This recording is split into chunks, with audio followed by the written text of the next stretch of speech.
One of them wanted to be the security guy. He claimed he was a security guy.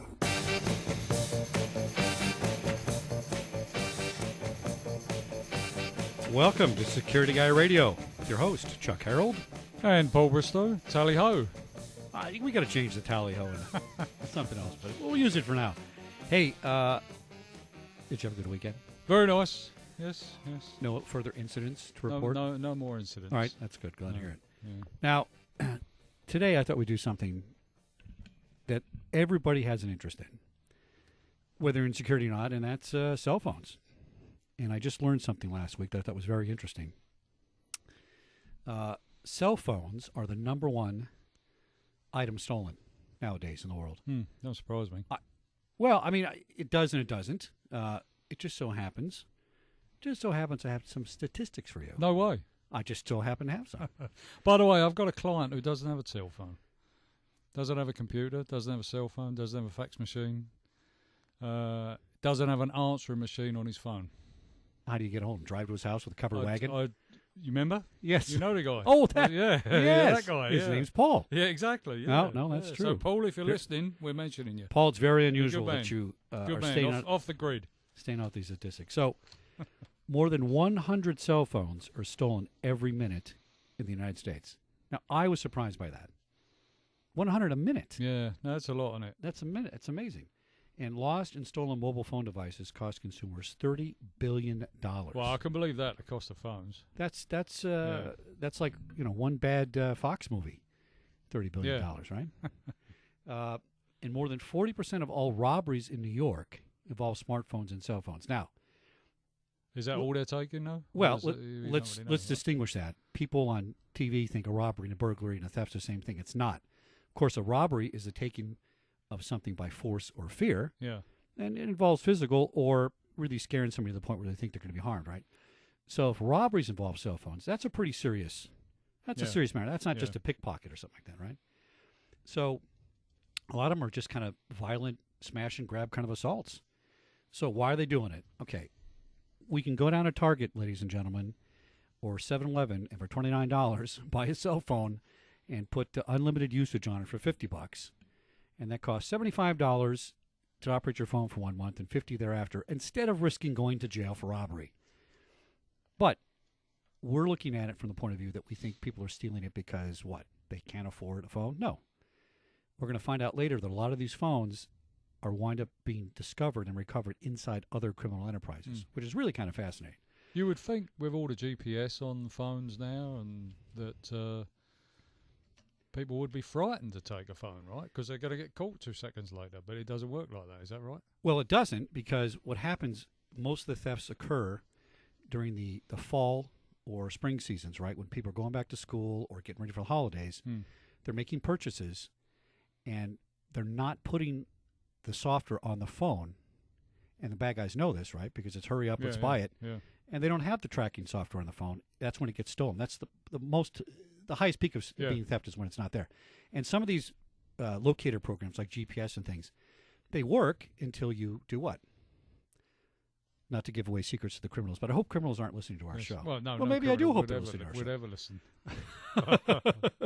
No, if you wipe the phone with a factory reset, you're done. Then your GPS locator is gone. So the secret is, if it gets stolen, quickly get on that GPS locator, find it.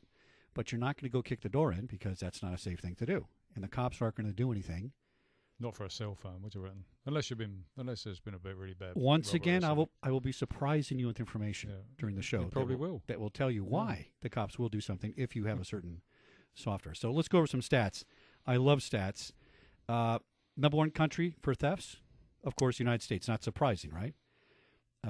Because we have so many phones. I mean, that's just... And it's a big place, lots of people, lots of phones. Makes sense. Number 2 country, Australia. Number 3, Canada. Number 4, United Kingdom. And then it goes down: Brazil, Denmark, France. Nothing too surprising or interesting. But United States, of course, because I wonder why, looking at these stats, I wonder why Russia isn't on there. I don't see Russia on there. That's interesting. Because there must be a lot of people there, right? Russia? Russia's not on there, but that could be because it's probably legal to do anything in Russia. It's legal to steal, legal to do whatever they want to do. That could be probably part of it. Legal to own a phone, right? Probably. But then if we look at geographical distribution of theft by locales, right? Guess who the number one city is? I cannot guess. What do you think it's going to be? New York or L.A., right? I would say, let me see, L.A. Chicago. No way. Chicago, yeah. Well, of course, they have the number one. Listen up, Chicago. You have the number one Yes. murder rate and now the number one cell phone That's theft. so hard to believe. It is. But here's surprising number 2. Yeah. Marrero, Louisiana. I've got to find out where that is. I'm It's a- New Orleans somewhere. Well, it's got to be New Orleans, I would Yeah. assume, but Louisiana Tourist trap? surprised me. What do you Yeah, reckon? well, Some tourism? well, there? sure, if you're on Bourbon Street. Yeah. L.A., number 3, Detroit, number 4, Houston, number 5. LA's a little bit surprising for me, I think, because there's not too many pedestrians. I mean, there's a lot of pedestrians around. No, but that's not where it gets It's stolen. not like New York. Robberies are New York, but L.A. has different sort of stuff. But what happens in London? I bet It's you're my hell. bet you're my Everybody's friend from. texting like crazy, and if you go to London, guys, it's a violent city. All right, everybody thinks it's lovely out over there, but it's a dangerous place to be. So who's the number one city in Europe? London. London. Yeah, interesting. Yeah, not surprising, I suppose. Yeah. Again, I'll tell you what is surprising. It's Denmark. Denmark's number Plainsboro. 4. Yeah. Yeah.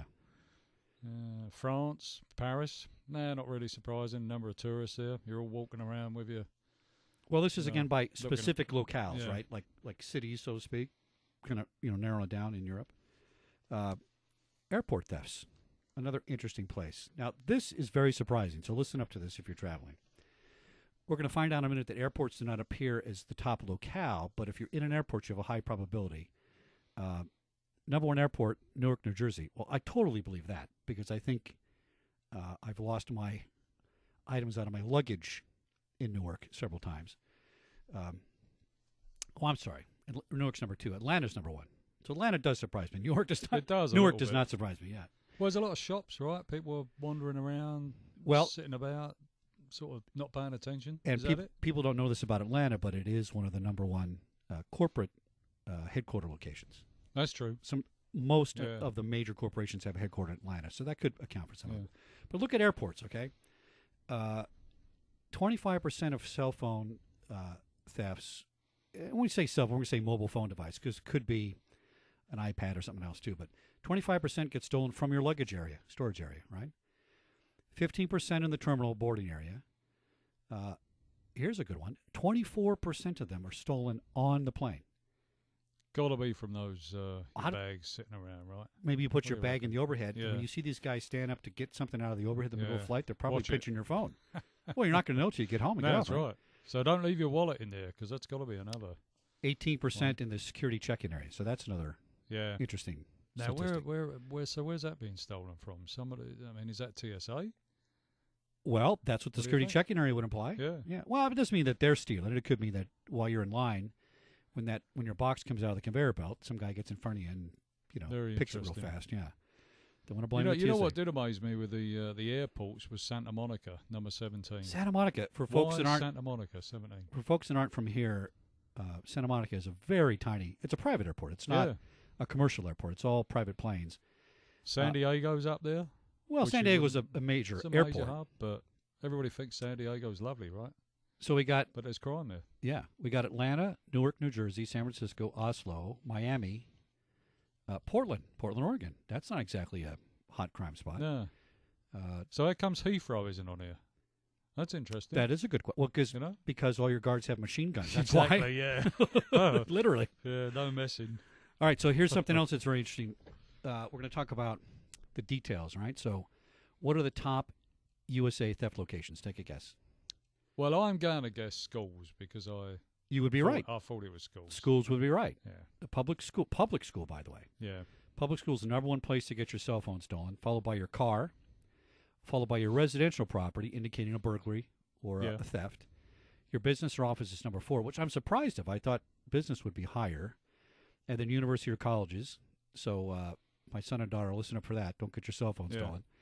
Then we go to unknown, whichever that means, and hospitals, private schools. Now, motels are way down there, number 9. Which is good for the motels, right? Good for motel business. So it's not being stolen internally by... Or is that because when you leave your hotel room, you've normally got your phone with you, right? Well, you have a safe, too. Yeah, you got a safe. Little yeah, safe, that's right? True. Yeah, so that was kind of interesting Yeah. stat. And that's the US, isn't it? So U.S. and then for locations, if you break it down to the real specifics, you got, theft by taking is 26%, and simple theft is 22%. Burglaries are 21%. Automobile burglaries are 16%. So it kind of evenly breaks out. But what's going on in Europe? So if we have number one location in the United States is a public school. And what's interesting with Europe, it's your office, which sort of surprised me a little bit. Right, number 4 in the United States, but number 1 in Europe. Yeah, I don't know. I'm going to have to make some inquiries and try and find out where that is. But yeah, automobiles, taxis. Well, not taxis. So you can trust the old taxi drivers in England. There's no taxis on the list? Well, you got it's number 2 automobiles, but not taxis. Oh, that's interesting. You can definitely trust those taxi drivers. Most of them are ex-coppers. Well, that's right. It's a profession over there, too. It is a profession. Highly trained profession. Yeah. And they earn a lot of money. Residentials, which is obviously burglaries. Nothing really surprising in there. Hospitals right down at the bottom. Now, that's interesting, considering it's the national health and all the rest of it. Oh, and hospitals are fraught with all kinds of stuff. But hospitals are higher in the US, aren't they? So yep. That's interesting. Now, if you look at Asia Pacific, schools, public school becomes number 1, followed by unknown, whatever that means. I guess people don't know where they lose it. And then back to automobile, residential, public places. That's pretty the same as the United States. The same, yeah. But look at how much it goes up. If you're talking about Asia Pacific, number of locations, public school, the method is a theft by taking. Now, theft by taking is I come and pick it up off your desk. I might pick it out of your pocket. It's not the same as a simple theft. It involves you being closer to the person when you take it, okay? Not quite a robbery where I touch you. But that's at 51% in Asia. So apparently it's a little more brazen just to walk up and say, hey, let me have your phone, goodbye, and just whip it off, take it. And we talked about the trends earlier that, the peak times for these things include the back to school and Christmas time when everybody's running around busy. They're buying new phones for the kids and Christmas. And they didn't have time to put their anti-theft device on there or their GPS system on there. And it disappears. And it would seem that the bad guys kind of know this sort of stuff. So I think it's really interesting time. But there's a solution. There is a solution. There happens to be a solution. And that solution is this great product called Absolute LoJack. Now, remember LoJack for cars, right? Yeah. So they have a product called Absolute LoJack for your phones. And it's a pretty remarkable device. And we're going to talk to the people that know that from Absolute Software. Mr. Ward Chaplin is the Vice President of Investigations and Recovery Services at Absolute Software, and he leads a team that helps consumers and organizers of all sizes be reunited with their stolen phones. And George Glave, how am I pronounce that? That must be Canadian. Glave, pardon me. Glave? There you go. All right. Is a leading product manager and resident business. We'll find out in a minute. Leading product manager and resident business and personal security expert with Absolute. So we want to welcome Mr. Ward and Mr. Jeff to the show. Welcome, guys. Thank you very much. I'm very happy to be here. Is that Ward Good or evening. Jeff? There you Ward guys. here. Oh, hey, Ward. Okay. So, Ward, I have to start with this because I want everybody to know that you are a retired Royal Canadian Mountie. Is that correct? That's correct. All right. So we're going to get into that in a minute, and Ward will let us know how important that is and what that means. But so Paul and I used Absolute LoJack. It used to be called CompuTrace. We used that years ago at Fox back in the 90s. And we had some really good stories, really good success stories with that. One guy was, remember Richard Friedel? Yeah. He had it stolen. A year later, it shows up in Ohio, dials in from a AT&T store. I call CompuTrace LoJack, and within a couple hours, they had this guy in custody. He didn't steal it. It had been stolen and transferred around the country. And you had a good one, too. We only got a minute to finish the story. Go ahead. Go through real quick. So we had a very bad burglary, 2 very bad burglaries. Had the guy on video, got fingerprints. We actually put him up on channel 11 for about 4 or 5 segments. Didn't get anything, and he hit us a second time. Same thing, put him up on video, etc. Finally, talked the company into putting on CompuTrace on the computers. And LoJack. Lo and behold, well, LoJack. LoJack now, yeah. LoJack. Lo and behold, we got hit a 3rd time, and believe it or not, the chap went and pulled into the internet, and we got the warrants written, etc., and recovered not only our stuff but the biggest recovery they'd had in LA. So it beats fingerprints and it beats video and pictures, which was pretty amazing, really.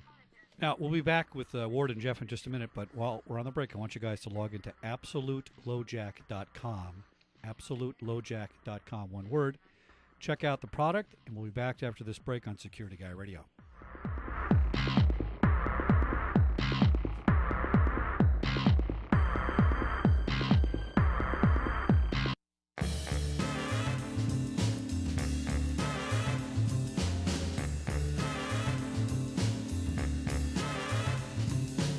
Welcome back to Security Guy Radio. Chuck Harold and Paul Bristow, and AbsoluteLoJack.com is on the phone with us. Now, Jeff and Ward, I guess you guys are having a little trouble hearing us at the break. Can you hear us now? Yeah, I can hear you perfectly well. Okay, good. So let's talk about the software. This is software, ladies and gentlemen, that will absolutely not find your phone. There's a lot of software that does that. You know what comes with Google and Windows phones. You know what comes with that. But this software will get your phone back. So I'm not sure if this is for Jeff or Ward, probably Jeff. What is Absolute LoJack, and how is this product different from other things in the business? Well, it's really, we're a software company, but really we're a software and services company. So it's really three components, two software components and a service component. The first software component is software code that we've written that's actually baked in to the firmware of a number of Samsung phones and Samsung tablets. Things like the S4, of course, the Note 3, and similar products. So this is code that's built right into the phone, and that code is dormant and doesn't do anything. Well, it does a lot of things, but it's dormant when you buy the phone. The next piece is our agent, our software that you install onto the phone. So you purchase a subscription with that software. It's a subscription-based service. You install it on your phone, and when you do that, it wakes up or turns on or activates. Use all those terms to describe the code that's on the handset that wakes up, and that phone then begins making contact, silent contact with our monitoring center. And it doesn't do anything except a regular handshake, but it does, and it provides you with a management console where you can log in and make sure the phone is making its handshake. There's a few other controls available to you we can get to in a minute. The third piece, and perhaps most important piece, is the service component. And this is the recovery team, a team of former law enforcement officers headed by Ward, our resident Mountie. And this team works with local law enforcement to get your device back. So if your device is stolen, you tell the police, get a police file number, let them know all the details, and then you tell us. And the next time that phone connects, our guys begin tracking it and using a number of proprietary methods, basically determine who has the phone, and then work with local law enforcement to get it back. And that first component that I talked about, that firmware component, is really the secret sauce that makes it all work. Because what that component ensures is that if the phone is reset back to factory specifications, and all phones can be easily reset, hold down a button, pat your head, rub your nose, and the phone resets. Well, with all other tracking solutions, as soon as you do that, they're gone. But because we have a little bit of code in the firmware, it puts the agent back, and presto, the phone appears back in the management console, and our guys can continue to track it. Now, that's going to happen even if I take out the SIM card and switch phones. Yeah, exactly right. Now, just so we're clear, this portion is only on the newer Samsung devices. I went on the website and I downloaded it on my phone the other day. I have an S3, and it works. I mean, I will be able to locate the phone until somebody wipes out the software, because it's not built in on the S3, correct? Correct. Yeah. And really, we cut our teeth on, in the business of tracking and recovering stolen laptops, and we still, Right. We've recovered 30,000 devices, large percentage of which are laptops. And so we're built into, laptops across all of the major brands you would have heard of and some you haven't heard of. So we have a wide range of functionality there. And with Android, we're talking to others. I can't really mention them right now, but really our flagship offering is with Samsung's line of devices. All right, so we get it on the phone by going to the App Store if you have a new Samsung product, or an older one you can also get it on, but just going to the App Store and downloading it. So you guys are saying you're the only real solution with this live recovery team. Can you really explain what that means? I think this is what distinguishes all the other products. I can find my kids at college right now using a bunch of devices, and I do, by the way, just in case they're listening.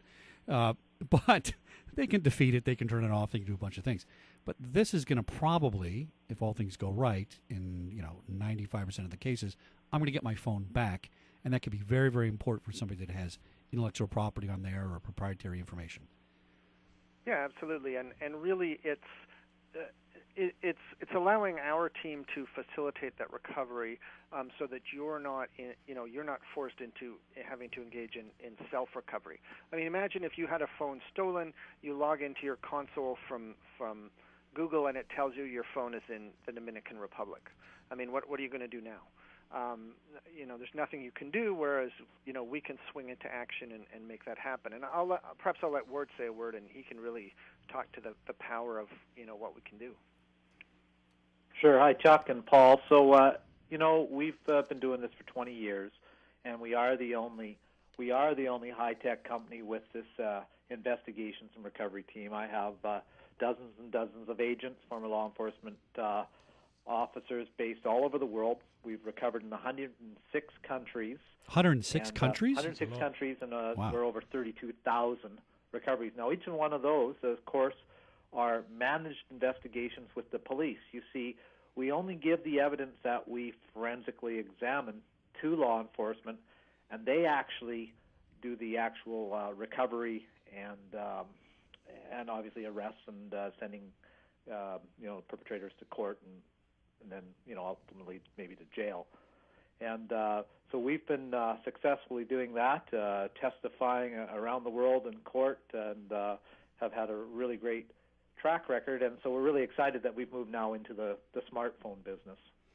So if we have 106 countries and 35,000 plus recoveries, is it half and half phones and half laptops, or just all types of devices, or what? Started with computers right. and laptops. We moved to obviously tablets as tablets started to take off over the last few years, and just kind of this summer, Absolute Software, Absolute LoJack moved into the actual smartphone recovery business. So it, like as Jeff said, biting our teeth on with Samsung. So that's fairly new to us. Oh, that's interesting. Okay, so this is hot because this is the latest thing. This is a Security Guy Radio scoop. Yeah. Yeah. Yeah. So we're basically riding that wave as these latest generation of devices appear that are in some cases more powerful than the laptops we were carrying around a couple of years ago. They are. Yeah. We're really riding that, and I think what a lot of people don't realize is how much these devices are worth. Often you might sign up for an S4 through your carrier. Your carrier is giving you what's called a carrier subsidy, in effect $20 per month more on your bill or something to pay for it. But if you were to walk into your favorite retailer and plunk down your credit card for one of these devices, they can be worth $600-700. If you think about, they've got these touch-sensitive, high-resolution screens, gigabytes of memory, dual-core processors. I mean, and then of course Wi-Fi radios, cellular radios. I mean, they are sophisticated devices worth hundreds of dollars. So, so there's a lot of value in them, both to you and to a thief. And a lot of people have a shock when they smash their phone and go to their carrier and say, I need a new one, and the carrier says that'll be $5.99. And the insurance doesn't actually work. Yeah. Well, not always. Well, let's talk about that. That's a good point. So, I think I let my insurance lap on my last phone, and naturally I lost it. Well, no, I didn't lose it. I dropped it somewhere and got wet. Let's just put it that way. But what is the cost-benefit analysis of buying insurance or using your product? Maybe it's a little early to talk about that. Well, I can tell you one thing. With with all our products where there's theft recovery, there's a service guarantee. If I or my team don't get it back in 60 days, the service guarantee, which pays for a replacement, kicks into gear. So unbelievable. we Wait. stand behind our service, and so you got to know the minute it's reported stolen to me and my team, we're hard at work, right? For all the right reasons. Yeah. Okay, But if we can't get it we'll back write in you the 60 days, if you have the service guarantee, we write you a check. radio guys are a little slow, so I want to make sure I get this straight. And I don't know why I'm wasting money on my insurance for my phone. So I buy your product, it gets stolen. If I don't get it back in 60 days, you're giving me a new phone? And we're writing you a check for a new phone. We're giving you money, and there's a sliding scale. You have to go on the internet to check it out. And is but the good news is that if I find it 25 or 50 days later, which I will, it may just take a bit more time. Not only do you get your money, I give you your phone back when I find it, or your laptop, so you get both. So it's for any product. We never stop looking for it, even if we pay out. So that's for any product that you might have, laptop, phone, or desktop. You just have to buy the premium product, where it talks about the service guarantee as part of it. So I tell all the listeners to make sure they if they're interested in that service, to look for the service guarantee. But probably cheaper than part insurance. of whatever they purchase. Well, it must be. I bet you it is cheaper than insurance. Unless they pay us in Canadian dollars, then we could be. Yeah. No, actually, we'll be ahead. No, we'll be ahead. Euros. We'll be ahead. Yeah, I wanted to swing back just on the logistics of when you go after a laptop. Does the victim have to make police reports? I mean, how do they? Supposing it's stolen in Uganda, or it turns up in Uganda, where do they make the police reports? Sure. So they make the police report where the theft occurred at. Okay. And after they make the police report, then they can either go on to their customer center, the console where we've given them the address to be at, or they can phone our 24/7 monitoring center. From there, once we verify the police report and it's a legitimately reported and under investigation case by the police, that's when we start our gathering of the evidence, and we're looking for the user of this device. Yeah. The location's important, but it's the user and who's using it. We pass all that information on in an investigational summary to the law enforcement agency where the report was made. They may pass it on to Uganda or wherever, right, and work with the other agencies that where this device or devices may be. And we just had one recently. I'll just give you one. Atlanta. Hey, Ward, hold that. S4 was stolen. It ended up in Dominican Republic. The National Police of Dominican Republic found it inside a reseller of a cellular phone reseller, but they also found hundreds of other stolen phones and laptops and computers in there, and it was a grand slam for them from one stolen S4, and this guy was basically a fence, taking all these devices from North America down to the DR and then reselling them. Excellent. Ward, hold that thought. When we come back, Ward's going to explain to us why it's so important to file a police report and what types of things they find when they recover these phones. Back in a minute on Security Guy Radio.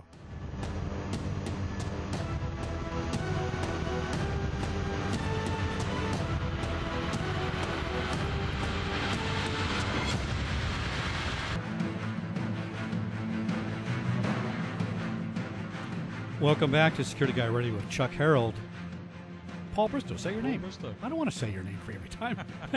And Jeff and Ward from AbsoluteLoJack.com. So log in right now to AbsoluteLoJack.com.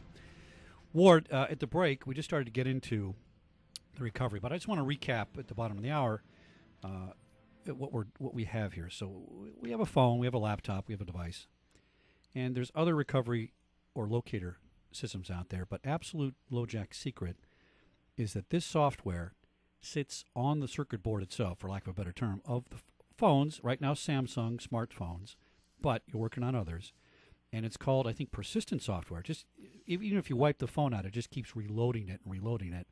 That's distinction number one. Distinction number two is the Royal Canadian Mounted Police are going to go out and recover your phone in 106 countries around the world. Is that in a nutshell?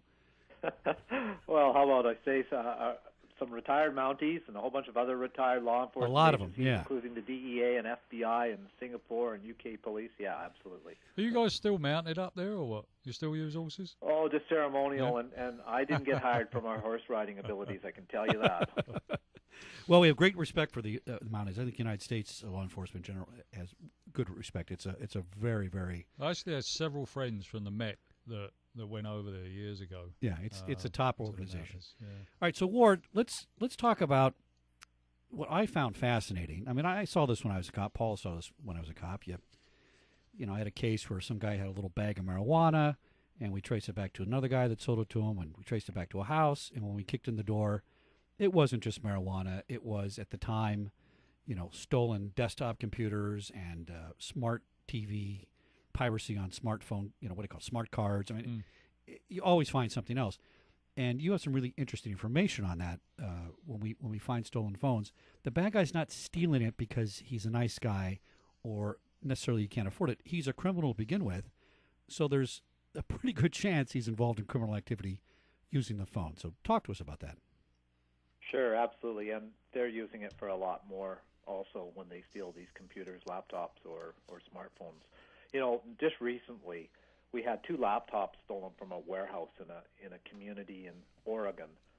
Do you know that the sheriff was reelected because not only when they got back these 2 laptops and we pointed them in the right direction, but his town had been pummeled by break-ins. Basically, every house had been broken into, and all this property was missing, and he was under the gun, so to speak.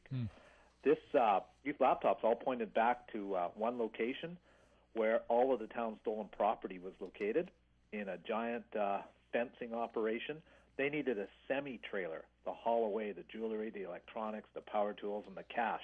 Now, the interesting part is that the criminal, when he was arrested, his girlfriend caught wind that the cops were at the residence, so she didn't show up and said she fled to Northern California. Unknown to her, of course, was the second laptop that was stolen that she had in her possession. We were also tracking and following, and she was arrested in Northern California. Oops. So in that case there, not only we get our man, we got our woman. And I think you said that the sheriff that recovered this had an interesting ending to his. He was reelected. There was a good chance he was not going to continue to be the sheriff because of all these break-ins. But this one case, he became the hero, and he was reelected. He's in office now, and he's pretty happy. So needless to say, he's a big fan of ours. Do you ever get any problems with search warrants? I mean, with police departments not sort of recognizing them?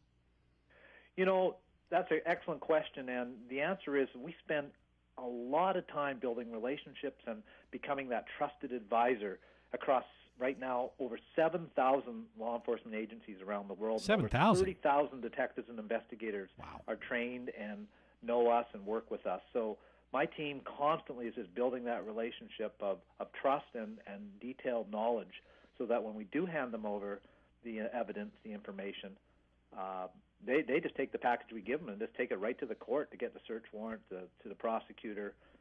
We're at the point now where we do all the work for them. And, of course, what police officer wouldn't like that? That's right. So I'm going to be calling you next time I need a connection in Timbuktu or... Oh, he's the man. He knows everybody. Yeah, that's right. Well, I would think, and correct me if I'm wrong, there's a thing in the law called probable cause, which police officers must establish in most jurisdictions, in the United States anyway, in order to move forward with arresting somebody if you think a crime was committed, whether it was committed or not. Does the fact that your beacon goes off on a smartphone in Chicago, does that establish legal probable cause with the courts or the police departments nowadays? I would think the police departments would say, wow, I have an activation in Libertyville, Illinois. I now have probable cause to go search for that phone, and boy, I hope I find something else. If I'm a cop, that's what I would be thinking. Sure, but there has to be more corroboration evidence than just geolocation evidence. Oh, okay. And that's the problem with Find My Phone and Find My Laptop software. So we give the police the additional evidence. Like I say, we identify the user and everything that they're doing. In one recent case here, a laptop was stolen from a library.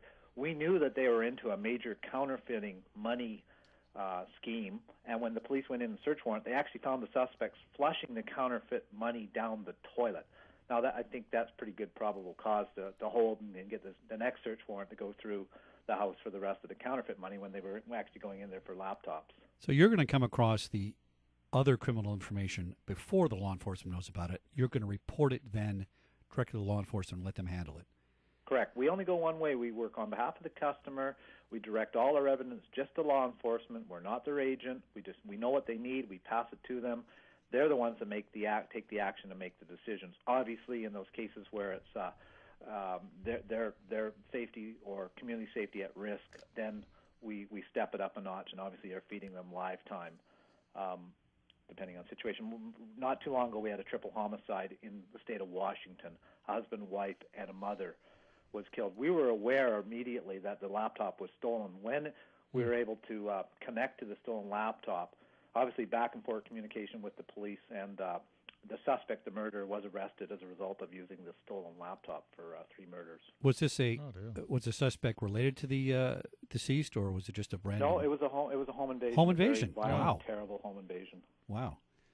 Well, And I think, I think if we, I think one critical distinction is that, Ward's team really serves 2 purposes. The first purpose is all the investigative work that you've talked about, but the second component, which is to some degree equally as important, is, police department liaison work, and that's much more than just showing up with a box of donuts on Monday morning. It's about, although I'm sure that's an important component, but it's it's about showing up, educating the police force, explaining who we are. Part of the reason we've licensed that LoJack brand is that LoJack brand from the car people is recognizable to law enforcement. So that gives us gives Ward's team some pretty rapid credibility. But basically going in and saying, this is who we are, this is what we do, this is basically proving that we know what we're talking about, so that if a detective gets back to his desk and he's got 6 feet of files piled on his desk and his voicemail light is blinking, and the message is from someone on Ward's team, that detective knows that he's not having his time wasted, and that that they're going to give him the information that's going to allow him to make a bust, or at least recover some stolen property, improve his numbers, and and so that liaison work is really as important as, in many ways, as as the investigation. I got a quick question on sort of installation. Both of us are from the entertainment side, and we, obviously the entertainment production houses use a bunch of different software on their computers for editing, that type of thing. If this software is on a machine that is used for editing, is there any chance that it's going to interfere with any other software, or does it just sit there?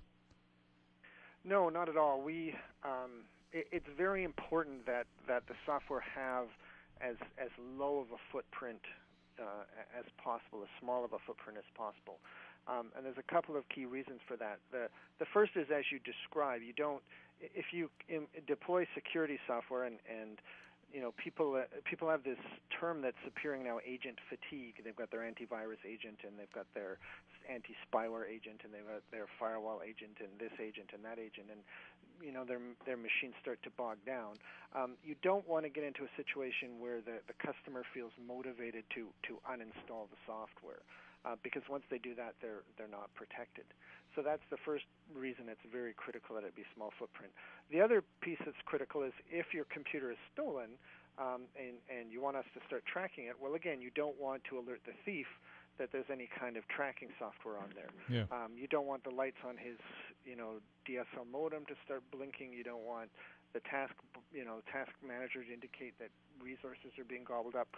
So we expend a tremendous amount of development energy in making sure that the application is extremely stealthy.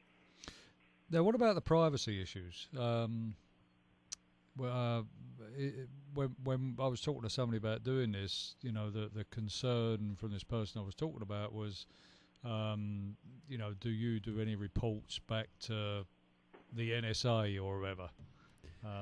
Well, let's hold that thought, because I think Brian's going to cue our music, and that's going to be a great conversation for the next segment. So when we're back, we're going to ask Ward and Jeff, maybe more to you, Jeff, about NSA concerns. I mean, Which that's is always a concern. Listen, if the NSA is looking at it, I got no problem with Absolute LoJack looking at it. But they'll talk about how that works after this break on Security Guy Radio.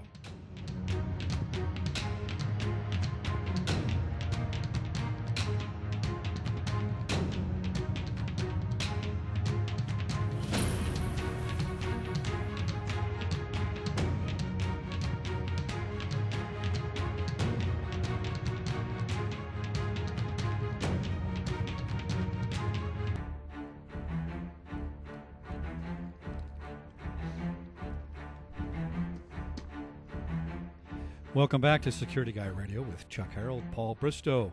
Oh, I was going to say my name there. No, because you're going to stick the let me. tally-ho thing in there again, and we have Tally-ho. No, we have the Canadians on the phone with Absolute. We have the British over here. I just feel overwhelmed with my my Irish heritage, so I have to. Jeff. All one big global village now, don't you? That's right. That's true. We can all hold hands and roast marshmallows, but not one global village A. Well, I want to be in your global village if I'm on the back side of your phone because I'm going to get arrested. How many arrests have you guys made? And by the way, this has been. I remember when we had it at Fox, it was CompuTrace for laptops and things like that. And I think when your guys came in to pitch that to us, I think you had under 1,000 recoveries back in the day. Was that in like '99? Does that sound right? 1999? That you guys? I think we had our that times, before. but that sounds about right. Yeah, I mean the company's been around since '96 or something, right? 1996. 93. Oh, 93, okay. I think we were one of the first ones to start using. We might it have been at one of the Fox. first commercial yeah. or big commercial clients, I remember, and it's gone from that number to 35,000. Yeah. Let's talk about the NSA and privacy concerns. Now, listen, in the NSA, I'm sure they're listening to this. I haven't used any keywords to activate them yet, but I don't care if they look at anything I have. I could care less. All right, that's just me. All right. When it all comes down to it, I'm not doing anything wrong. I'm not concerned. But these are real concerns for people, right? So, Jeff, maybe this is your question. How do we ease people's concerns about this without giving away your secrets? Or maybe it's Ward's question. When this phone goes out, you have control of it to track it to the bad guy. You must be looking at something that leads you to understand what the bad guy is doing with the phone. How can the consumer feel comfortable that their information is protected? I think what we said at the beginning, it has to be a verified, validated police report, first of all. So it's a criminal investigation by the police, and we are providing them evidence one way. But we don't listen to the telephone communications. We do not listen to voicemail recordings. We shut down if the camera is taking photos or videos. We do not capture anything in transit or live time. We're not agents of law enforcement. We work on behalf of the customer. And we've gotten our ISO certifications, and we've testified, hundreds of times in courts across all the countries, and we stay on track of all privacy concerns and laws. I can tell you, the NSA has never approached me, the 3 years I've been at Absolute, or my team, for any information. And if they did, they'd have to come to us with a court order like anywhere else.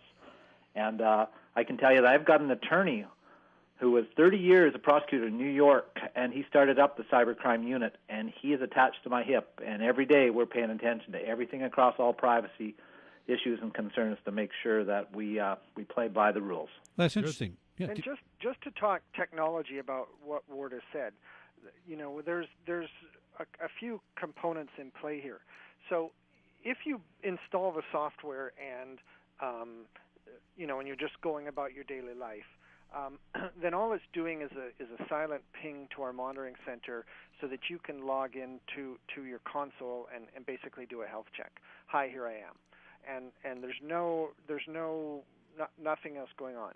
When, as Ward said, you've reported the phone, or the laptop as stolen, and you have a police report, at that point, Ward's investigative software is going to be downloaded onto the phone.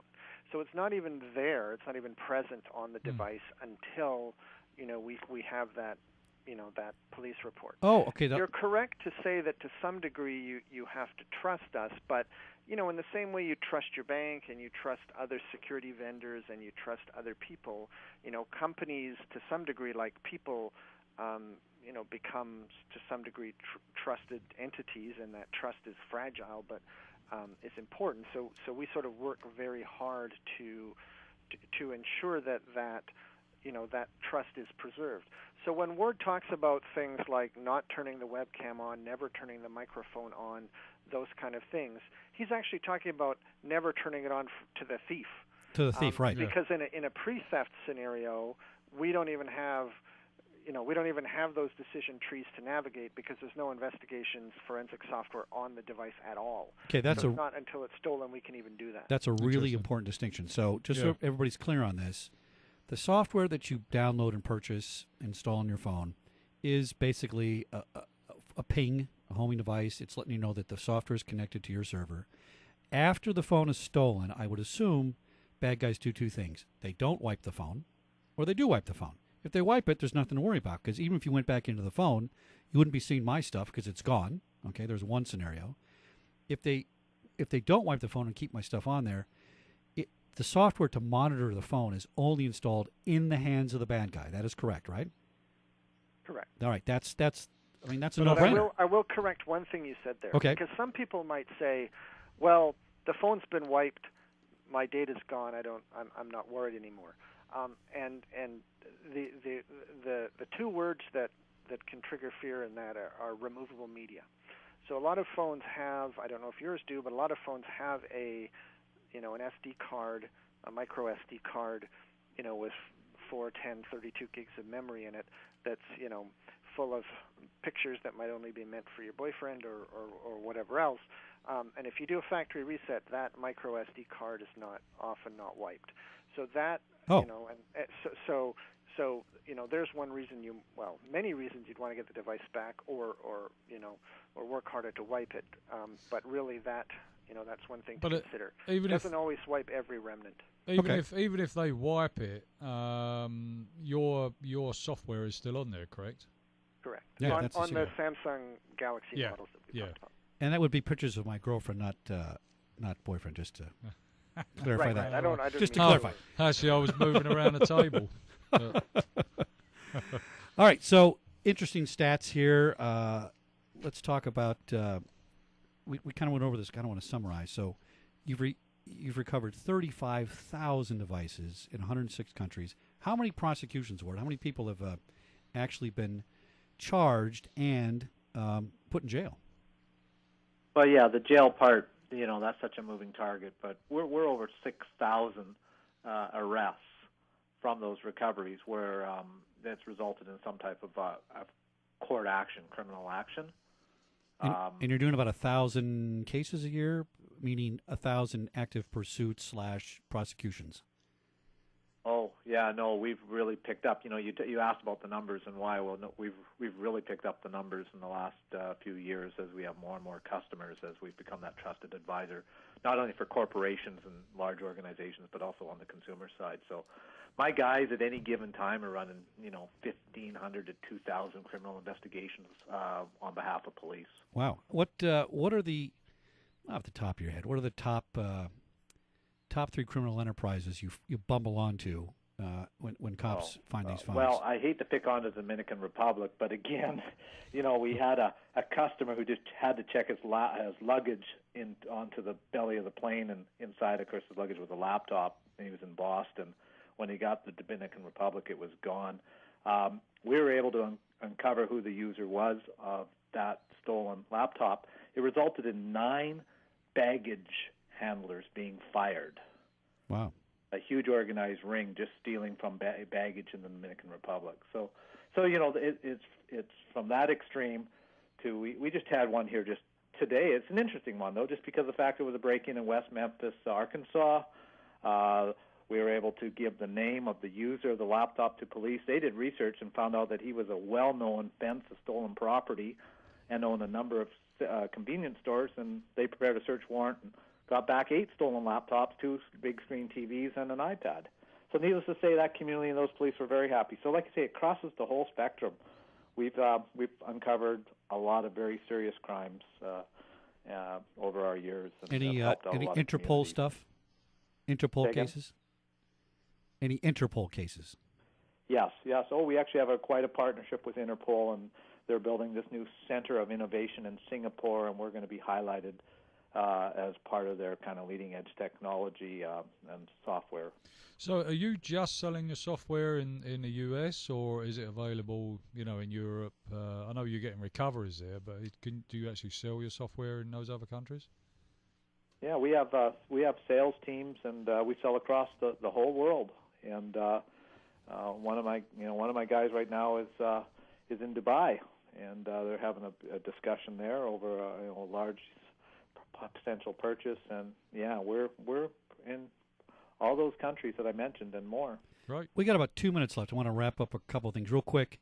Do cops use these things during investigations? In other words, do they plant these things on people as part of cases? It'd be a great tool, great law enforcement tool. No, the answer is no, because again, we want to make sure that the integrity as our trusted advisor to the customer is respected. So we do not do the bait operations. That's what you're alluding Oh, that's to. it. Well, I meant if the police owned the phone and the police were the subscriber. That's what I meant. Not that they would use somebody else's phone. You know what I'm saying? Right. But that's good to know. It's good to know. But they would have to have a legitimate police report to report to us. So that's the problem, right? Right. If they go and buy a phone and then try to say to us it was stolen and it wasn't, we wouldn't put them in Oh, that position. okay. That's a good point. All right. Now, if they want to serve us legal paperwork, if there's a specific undercover operation or something, we would entertain that. But generally speaking, the police love us for what we do, and they're our biggest salespeople because they tell the customer, protect yourself with absolute LoJack. Like, buy it. Like, if you want to help us out, this is the police. If the police are saying, if you want to help us out, get absolute LoJack, because then at least we got a fighting chance. We've got about 30 seconds. So how much does it cost, average subscription for a phone per year? 1 year subscription will start at $29.99. That's it? Go up from there depending That's on, definitely cheaper than insurance. That's cheaper than insurance at $6 or $10 a month. And we get it from our app store on most phones, right? That's a simple place to buy it. Or AbsoluteLoJack.com. AbsoluteLoJack.com. Guys, we're out of time. This has really been fascinating. Very good information. Marvelous. Ward, Jeff, thanks for coming on. You guys come on again? Yeah, I'd love to. All right, Great. excellent. Next time you're in LA, stop by too. We'll set up a show. Yeah. That's all we Cheers, have guys. for Security Guy Radio tonight. We'll see you next Monday. Yes, Yes? we definitely will. We will. Good night.